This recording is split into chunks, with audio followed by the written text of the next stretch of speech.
Hello everyone, last వీడియోలో మనం types of LLMs గురించి డిస్కస్ చేసుకున్నాము. అందులో ప్రీ ట్రైన్ మోడల్స్ అంటే ఏంటి, ఇన్స్ట్రక్షన్ ట్యూన్ మోడల్స్ అంటే ఏంటి, కన్వర్జేషనల్ మోడల్స్ అంటే ఏంటి, థింకింగ్ అండ్ రీజనింగ్ మోడల్స్ అంటే ఏంటి, అండ్ అలానే కోడ్ మోడల్స్ అంటే ఏంటో క్లియర్గా డిస్కస్ చేసుకున్నాము. అయితే ఈ పర్టికులర్ వీడియోలో ఈ ప్రీ ట్రైన్ మోడల్ నుంచి ఈ instruction tune, conversational, thinking and reasoning లేదా కోడ్ మోడల్స్లోకి అసలు ఎలాగ మోడల్ని తయారు చేస్తాం, మధ్యలో జరిగే ప్రాసెస్ ఎలా ఉంటుంది, వారి మధ్యలో జరిగే ఫైన్ ట్యూనింగ్ని మనం ఎలా చేస్తాము అనేది అర్థం చేసుకోవడానికి అయితే ట్రై చేద్దాం అనమాట. బేసికలీ ఈ ప్రీ ట్రైన్ మోడల్ నుంచి instruction tune, conversational, thinking or reasoning or code మోడల్లో కన్వర్ట్ చేయడానికి మనం కొంత ఫైన్ ట్యూనింగ్ అయితే చేస్తాం అనమాట. అయితే ఈ ఫైన్ ట్యూనింగ్ చేయడానికి నార్మల్గా మనం యూస్ చేసే methods either full fine tuning or ఇంకొకటి వచ్చేసి adapter fine tuning and LoRA fine tuning. ఇవి ఆల్రెడీ ఎలా చేస్తామో మనకి తెలుసు. కాకపోతే ఇది డైరెక్ట్ మోడల్ని ఎలా అప్డేట్ చేస్తాము అనేది వీటిల్లో డిస్కస్ చేసుకున్నాం. మోడల్కి ఇన్పుట్ అవుట్పుట్ ఎలాగ ఫామ్ చేస్తాం, ఆర్ మోడల్కి అసలు డేటా సెట్ ఎలా ఫామ్ చేస్తాము అనేది ఈ పర్టికులర్ వీడియోలో కాన్సన్ట్రేట్ చేద్దాం. ఫస్ట్ మెథడ్ వచ్చేసి సూపర్వైజ్డ్ ఫైన్ ట్యూనింగ్. సో దీన్నే ఎస్ఎఫ్టీ అని కూడా అనుకోవచ్చు. ఈ సూపర్వైజ్డ్ ఫైన్ ట్యూనింగ్ అనేది మెయిన్లీ మనం ఇన్స్ట్రక్షన్ ట్యూన్ మోడల్స్ అలాంటి వాటిల్లో వాడతాము. ఈ సూపర్వైజ్డ్ ఫైన్ ట్యూనింగ్లో ఏంటంటే మన దగ్గర ఇన్పుట్ అండ్ అలానే అవుట్పుట్ రెండు ఉంటాయి. ఈ పేరులోనే ఉంది, సూపర్వైజ్డ్ అంటే బోత్ ఇన్పుట్ అవుట్పుట్ రెండు ఉండాలి. అలానే ఇక్కడ కూడా మన దగ్గర బోత్ ఇన్పుట్ అవుట్పుట్ మనం కలెక్ట్ చేసి ఉంచుకుంటాం అనమాట. Like for suppose instruction tuning చేయాలనుకుంటున్నాం అనుకోండి, అప్పుడు మనం ఏం చేస్తాం, ఇన్పుట్లో ఇన్స్ట్రక్షన్ ఉంటుంది, లైక్ ఇది ఇన్స్ట్రక్షన్ 1, అండ్ అవుట్పుట్లో దానికి కరస్పాండింగ్ అవుట్పుట్ ఉంటుంది. అంటే ఈ ఇన్స్ట్రక్షన్ని ఫాలో అవుతా మన అవుట్పుట్ ఉంటుంది అనమాట. ఫర్ సపోజ్ ఇన్పుట్ అనేది సమ్మరైజ్ ద గివెన్ సెంటెన్స్ అని ఉందనుకోండి, అవుట్పుట్లో మనం ఏదైతే సెంటెన్స్ ఇచ్చామో దానికి సమ్మరీ ఉంటుంది అనమాట. సిమిలర్లీ రెండో instruction right a code for prime number అన్నాం అనుకోండి, అప్పుడు అవుట్పుట్లో కోడ్ ఉంటుంది. ఈ విధంగా మనం ఏదైతే ఇన్స్ట్రక్షన్ ఇచ్చామో ఆ ఇన్స్ట్రక్షన్ ఫాలో అవుతా మన అవుట్పుట్ ఉంటుంది అనమాట. ఈ విధంగా డేటా సెట్ని తయారు చేసి ఈ డేటా సెట్తో మనం ఈ one of the fine tuning methods use చేసి మోడల్ని ఫైన్ ట్యూనింగ్ చేస్తాం అనమాట. ఈ విధంగా ఒక ఇన్పుట్ అవుట్పుట్ పేర్స్ తయారు చేసి దాంతో ఫైన్ ట్యూనింగ్ చేస్తే మనం సూపర్వైజ్డ్ ఫైన్ ట్యూనింగ్ అంటాం. అయితే only simple supervised fine tuning చేసిన తర్వాత మన మోడల్ అనేది అంత బాగా పర్ఫామ్ చేయకపోవచ్చు అనమాట. వన్స్ ఈ సింపుల్ సూపర్వైజ్డ్ ఫైన్ ట్యూనింగ్ చేసేసాక మన మోడల్ పర్ఫార్మెన్స్ ఇంకా పెంచాలనుకుంటే తర్వాత ఇంకో మెథడ్ యూస్ చేయొచ్చు, అదే డైరెక్ట్ ప్రిఫరెన్స్ ఆప్టిమైజేషన్. దీన్ని డిపిఓ అని కూడా అనొచ్చు. ఈ డైరెక్ట్ ప్రిఫరెన్స్ ఆప్టిమైజేషన్లో మనం ఏం చేస్తామంటే, ఫస్ట్ మనం డిస్కస్ చేసుకున్న సూపర్వైజ్డ్ ఫైన్ ట్యూనింగ్ చేసేస్తాము.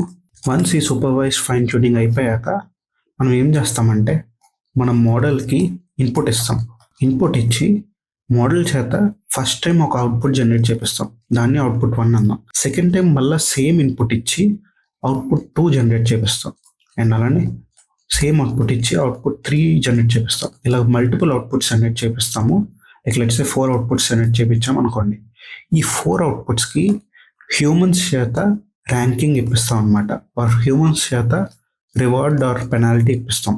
ఒకవేళ అవుట్పుట్ బాగుంది అనుకోండి, రివార్డ్స్ ఇస్తాము, ఎక్కువ రివార్డ్స్ ఇస్తాము. ఒకవేళ అవుట్పుట్ బాగాలేదు అనుకోండి, వాటికి పెనాలిటీ ఇస్తాం అనమాట. Okay, so for suppose output 1 బాగుంది, దానికి సంథింగ్ రివార్డ్ స్కోర్ లైక్ 5 ఇస్తాం.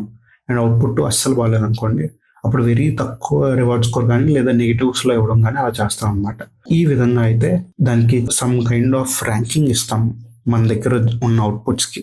సో ఏవైతే రివార్డ్ ఎక్కువ ఉంటాయో వాటిని మనం యూస్ చేసుకొని మోడల్ని ట్రైన్ చేస్తాం అనమాట.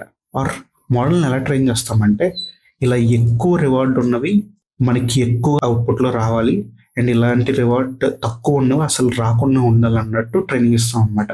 సో ఏవైతే ఎక్కువ రివార్డ్ మంచిగా వస్తాయో వాటికి మనం వెయిట్స్ వాటికి తగినట్టు అప్డేట్ చేపిస్తాం.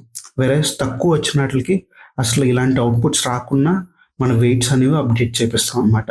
ఈ విధంగా వెయిట్స్ అప్డేట్ చేపించడం వల్ల model next time output generate చేసేటప్పుడు ఎప్పుడు మంచి అవుట్పుట్స్ని జనరేట్ చేస్తుంది. లైక్ అవుట్పుట్ 1, అవుట్పుట్ 3, అవుట్పుట్ 4 లాంటివి జనరేట్ చేస్తుంది అనమాట. అంతేగాని ఈ అవుట్పుట్ 2 లాంటివి ఎక్కువగా జనరేట్ చేయడం మానేస్తుంది అనమాట. ఈ విధంగా అయితే డిపిఓ వర్క్ అవుతుంది. ఈ డిపిఓ అనేది మెయిన్లీ ఓపెన్ సోర్స్ మోడల్స్లో ఎక్కువగా వాడతాను అనమాట. ఓకే, ఇది వన్ ఆఫ్ ద పర్ఫార్మెన్స్ పెంచడానికి యూస్ చేసే మెథడ్స్ అనమాట. అది direct preference optimization. And next method వచ్చేసి reinforcement learning from human feedback. ఈ రీఎన్ఫోర్స్మెంట్ లెర్నింగ్ ఫ్రమ్ హ్యూమన్ ఫీడ్బ్యాక్లో మనం ఫాలో అయ్యే ప్రాసెస్ సేమ్ డిపిఓలో ఉండే ప్రాసెస్ని ఫాలో అవుతాం అనమాట. ఫస్ట్ సూపర్వైజ్డ్ ఫైన్ ట్యూనింగ్ చేస్తాము, తర్వాత ఒక ఇన్పుట్కి మల్టిపుల్ అవుట్పుట్స్ జనరేట్ చేపిస్తాం. లైక్ ఇన్పుట్కి output 1, output 2, output 3, output 4 generate చేపిస్తాం. ఆ తర్వాత హ్యూమన్స్ చేత రివార్డ్ ఇప్పిస్తాం. లైక్ 5, 1, 3, 4 ఇలా రివార్డ్ ఇప్పించాక డైరెక్ట్గా వీటిని బ్యాక్ ప్రాపగేట్ చేసి వెయిట్స్ అప్డేట్ చేయించే బదులు మనం ఏం చేస్తామంటే instead of directly doing it మనం ఒక రివార్డ్ మోడల్ని ట్రైన్ చేస్తాం అన్నమాట. ఓకే, ఈ రివార్డ్ మోడల్కి ఏం చెప్తామంటే మనం మన ఇన్పుట్ ఇలా ఉంది అండ్ ఇంకా అవుట్పుట్ 1, సో ఈ రెండు పంపించినప్పుడు మనకి రివార్డ్ అనేది ఇలాగ 5 రావాలి అని చెప్పేసి చెప్తాం. అండ్ ఇంకా ఇన్పుట్ 1, అవుట్పుట్ 2 వచ్చినప్పుడు రివార్డ్ అనేది తక్కువ రావాలి ఇలాగ చెప్తాం అనమాట. ఈ రివార్డ్ మోడల్ ఏం నేర్చుకుంటుందంటే హ్యూమన్ ఎలా అయితే రివార్డ్ ఇస్తారో ఈ మోడల్ కూడా అలా రివార్డ్ ఇవ్వడం నేర్చుకునేది. ఈ రివార్డ్ మోడల్ సింపుల్గా మీకు అర్థం కావాలంటే రివార్డ్ మోడల్ అనేది ఇక్కడ హ్యూమన్స్ రివ్యూ ఇస్తున్నారు కదా, ఈ హ్యూమన్ రివ్యూని రీప్లేస్ చేయడానికి మనం ఈ రివార్డ్ మోడల్ని ట్రైన్ చేస్తాం అనమాట. సింపుల్గా మీరు అర్థం చేసుకోవాల్సిన పాయింట్ ఇది. ఎన్ఫోర్స్మెంట్ లెర్నింగ్ విత్ హ్యూమన్ ఫీడ్బ్యాక్లో ఫస్ట్ సూపర్వైజ్ ఫైన్ ట్యూనింగ్ చేసి తర్వాత మీ మోడల్ చేత మల్టిపుల్ అవుట్పుట్స్ జనరేట్ చేపించి ఫస్ట్ హ్యూమన్స్ చేత ఇప్పిస్తాము. కాకపోతే ఇలాగ మల్టిపుల్ టైమ్స్ హ్యూమన్స్ ఇచ్చాక ఆ రివార్డ్స్ అన్ని యూస్ చేసుకొని మనం ఇంకో సెపరేట్ మోడల్ని ట్రైన్ చేస్తాం అనమాట. లైక్ ఈ రివార్డ్ మోడల్ ఇది ట్రైన్ చేయడం వల్ల మనకి అడ్వాంటేజ్ ఏంటంటే ఫర్ సపోజ్ మనం ఇంకా ఫర్దర్గా ట్రైనింగ్ చేయాలనుకుంటున్నాం ఫ్యూచర్లో. సో ఫ్యూచర్లో ఇంకా ఫర్దర్గా ట్రైనింగ్ చేయాలనుకున్నప్పుడు అప్పుడు మన మోడల్కి ఏం చేస్తామంటే ఒక ఇన్పుట్ ఇచ్చి మల్టిపుల్ అవుట్పుట్స్ జనరేట్ చేస్తాం. Like output 1, output 2, output 3, output 4. So ఇలా మల్టిపుల్ అవుట్పుట్స్ జనరేట్ చేశాక ప్రతిసారి హ్యూమన్ని మధ్యలోకి లాగడం అంటే అది చాలా కాస్ట్లీ ప్రాసెస్ అవుతుంది. హ్యూమన్ని మధ్యలోకి రాకుండా మనం ఏం చేస్తామంటే ఇన్స్టెడ్ ఆఫ్ దాట్ ఈ రివార్డ్ మోడల్ని యూస్ చేస్తాం. ఎందుకంటే ఈ రివార్డ్ మోడల్ అనేది ఆల్రెడీ మనం హ్యూమన్ ఫీడ్బ్యాక్స్ మీద ట్రైన్ చేస్తాం. ఇక్కడ ఎలా అయితే హ్యూమన్ రివార్డ్ ఇస్తున్నారో వాడు ఫీడ్బ్యాక్ ఇస్తున్నాడో సేమ్ అదే విధంగా ఈ రివార్డ్ మోడల్ కూడా పనిచేయాలని చెప్పేసి మనం ట్రైన్ చేసాం. ఇప్పుడు ఆల్రెడీ ట్రైనింగ్ అయిపోయింది కాబట్టి ఈ హ్యూమన్ మోడల్ ఖచ్చితంగా ఇప్పుడు ఈ హ్యూమన్ అయితే ఎలా అయితే రివ్యూలు ఇస్తాడో అదే విధంగా ఈ రివార్డ్ మోడల్ అయితే రివ్యూస్ ఇస్తుంది అనమాట. ఓకే, లైక్ 5, 1, 3, 4 ఈ విధంగా అయితే రివ్యూస్ వస్తుంది. ఇలా రివ్యూ ఇచ్చాక మనం సేమ్ డిపిఓలో ఎలా అయితే ప్రాసెస్ చేస్తామో అలానే బ్యాక్ ప్రాపగేట్ చేసి మన వెయిట్స్ అన్ని అయితే అప్డేట్ చేస్తాం అనమాట. ఇది reinforcement learning from human feedback. దీన్నే సింపుల్గా RLHF అంటాం అనమాట. మీకు ప్రాసెస్ అనేది అర్థమైంది అనుకుంటున్నాం. డిపిఓలో అయితే మనం ఏం చేస్తాం హ్యూమన్ చేత రివార్డ్ ఇప్పించి ఆ రివార్డ్ బేసిస్ మీద మోడల్ వెయిట్స్ని అప్డేట్ చేస్తాం అనమాట. వెరాస్ రీఎన్ఫోర్స్మెంట్ లెర్నింగ్ విత్ హ్యూమన్ ఫీడ్బ్యాక్లో ఫస్ట్ ఆ రివార్డ్ మోడల్ని ట్రైన్ చేసి కొంత టైం హ్యూమన్ ఫీడ్బ్యాక్స్ యూస్ చేసుకొని మన రివార్డ్ మోడల్ ట్రైన్ చేస్తాము. వన్స్ ఈ రివార్డ్ మోడల్ ట్రైన్ అయిపోయాక డైరెక్ట్గా ఆ రివార్డ్ మోడల్ని మనం ఫీడ్బ్యాక్ ఇవ్వడానికి వాడతాం అనమాట. ఈ విధంగా అయితే హ్యూమన్ని ఎక్కువ ఇన్వాల్వ్ చేయడం అనేది తగ్గుతుంది. హ్యూమన్ ఇన్వాల్వ్ చేయడం తగ్గుతుంది కాబట్టి ఈ ప్రాసెస్ అనేది బాగా వర్కౌట్ అవుతుంది అనమాట. ఈ విధంగా అయితే reinforcement learning from human feedback అయితే వర్క్ అవుతుంది. నెక్స్ట్ ఇంకో మెథడ్ వచ్చేసి కాన్స్టిట్యూషనల్ AI. సో ఇది చాలా ఇంట్రెస్టింగ్ మెథడ్. ఇది ఆంథ్రోపిక్ వాళ్ళు ఈ పేరును అయితే చెప్పారు, బట్ యాక్చువల్లీ ఈ ప్రాసెస్ అనేది మోస్ట్లీ అన్ని AI కంపెనీస్ వాడతారనమాట. ఈ కాన్స్టిట్యూషనల్ AI కాన్సెప్ట్లో ఇక్కడ కూడా ఫస్ట్ సూపర్వైజ్డ్ ఫైన్ ట్యూనింగ్ చేస్తారు. బేసికలీ ఇన్స్ట్రక్షన్ ట్యూనింగ్ చేస్తారు అనమాట. ఫస్ట్ ఇన్స్ట్రక్షన్ ట్యూనింగ్ చేయడం ద్వారా మోడల్ ఇన్స్ట్రక్షన్స్ని ఫాలో అవ్వాలి అనేది తెలుసుకుంటుంది. వన్స్ ఈ ఇన్స్ట్రక్షన్ ట్యూనింగ్ అయిపోయాక basically first time instruction tuning చేసేటప్పుడు సేఫ్టీ ఫిల్టర్స్ ఏమి ఉండవు అనమాట. సేఫ్టీ ఫిల్టర్స్ లేకపోవడం వల్ల ఎప్పుడైతే మీరు ఇన్స్ట్రక్షన్ ట్యూనింగ్ చేశారో అప్పుడు ఏ ఇన్స్ట్రక్షన్ ఇచ్చినా అది అవుట్పుట్ ఇస్తుంది అనమాట. లైక్ లెట్స్ సే గన్ ఎలా తయారు చేయాలని అడిగారు అనుకోండి, అప్పుడు ఆ అవుట్పుట్ ఇచ్చేస్తుంది. అండ్ సిమిలర్లీ ఇంకేదైనా మీరు ఏ ఇన్పుట్ అడిగినా సరే లైక్ మూవీ పైరసీవి ఎలాగా యాక్సెస్ చేయాలి అన్నా సరే అవుట్పుట్ ఇచ్చేస్తుంది.